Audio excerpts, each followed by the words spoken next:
Getting a baby on an overnight sleep schedule can seem like an impossible dream, but it can be achieved in 3 days, and you can start tonight. The only obstacle is you. If your baby is happy, healthy, and thriving, and more than 90% of babies are, your baby can learn to sleep through the night in 3 days. Yes, sleep training does require listening to some crying, but every day that training is postponed, the more difficult it is to get babies on schedule because of object permanence. When an object is hidden from sight, such as by covering it with a blanket or another object, for example, infants under a certain age often become upset that the item has vanished.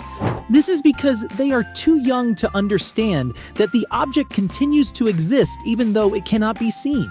When babies begin to understand that objects exist even when they cannot be seen or heard, they understand parents may be nearby and test ways to get them back in sight. It's much easier to teach a baby to sleep through the night before they develop object permanence. The ideal age is 4 months, when a baby is physically capable of sleeping through the night because they have enough fat stored, they don't need to eat, and have not yet developed object permanence, a milestone typically achieved between age 4 and 7 months. Some babies, especially the plushier ones, may be naturally better sleepers and make it through the night without training. Others may regress when object permanence develops and disrupts an overnight habit. So whether your baby has already slept through the night, here's a guide. There are many different approaches to sleep training. It will likely take some trial and error to figure out which works best for your baby. Establishing a baby bedtime routine. You may feel ready to introduce a bedtime routine when your baby is around 3 months old. Getting them into a simple, soothing bedtime routine can be a great opportunity to have one-to-one time with your baby. The routine could consist of having a bath, changing into night clothes and a fresh nappy, putting them to bed, dimming the lights in the room to create a calm atmosphere. As your child gets older, it can be helpful to keep to a similar bedtime routine. Too much excitement and stimulation just before bedtime can wake your child up again. Spend some time winding down and doing some calmer activities like reading. Baby skills: how to start or reinforce sleeping through the night. Criteria: child must be at least 4 months old. At this age, babies can sleep for a solid 7 or 8 hours, which constitutes sleeping through the night, though it may happen gradually. That's because most 4-month-old babies have reached that magic weight of 11 to 14 pounds, which means they don't metabolically need a nighttime feeding, but they may still demand one. The best way to set your baby up for sleeping long stretches at night is to begin a calming bedtime routine. 1. Keep the baby awake while nursing before bed. 2. Set bedtime, 7 or 8 p.m., and bedtime routine. 3. Put the baby in bed awake, on their back without props, anything they depend on to self-soothe so they don't look for it if it falls out of their mouth or crib. 4. Ignore fussing. Leave the room before they fall asleep. 5. Do not go back in. No feeding. Stay out until about 6 a.m. 6. Smile. You survived. 7. Repeat. The second night will be half as hard as the first. 8. Repeat. You did it. Ignore fussing or giggles. The "I'm bored" cry, the "I want you" cry. Babies must learn to self-soothe to aid their psychological development. They wake up but will fall back to sleep when they don't need anything. If you stay out of the room, you reinforce this good normal behavior.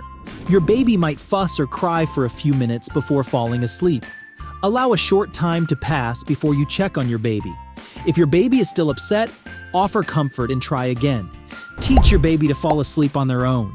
The way that your baby falls asleep at bedtime is the way he needs to fall back to sleep each time he wakes at night. We all wake throughout the night. It's completely normal. We just don't remember it because we can easily put ourselves back to sleep. If you feed your baby to sleep at bedtime, he'll need you to help him fall back asleep each time he stirs during the night. You probably already know this because you're up feeding your baby 5 times a night. When your baby can go into his crib awake and fall asleep without your help, he'll be able to resettle himself throughout the night. And he'll only wake when he's truly hungry. Trust yourself. You know your baby's "something bad actually happened" cry. Do not go in that room for anything else, not even the "I'm hungry" cry, unless it's after 5 a.m. or 10 hours. Your home's sleep space. Space is vital to good sleep.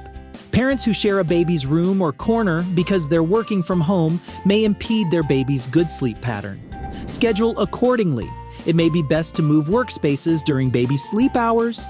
Typical nighttime noises from parents like snoring, coughing, and moving around may cause their baby to stir.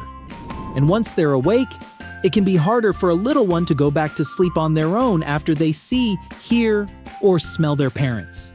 Cue the crying out for mom or dad. Expect that your child may need some time to adapt to the room switch. How quickly that occurs will depend on their temperament. Some children are quicker to adapt than others, and their age. Generally, a younger baby will adjust a lot faster to changes in sleep habits than an older child who has developed a greater awareness of their world. Getting your baby to sleep through the night is a skill. It is one both caregivers and baby are learning. Take time to understand your baby's habits and ways of communicating. That will help you guide your baby toward becoming a better sleeper. So that was all for today's video. We hope you like the video and our tips will help you in your parenting. For more videos like this, do subscribe to our channel and please leave a like to show us that our tips help you. See you next time.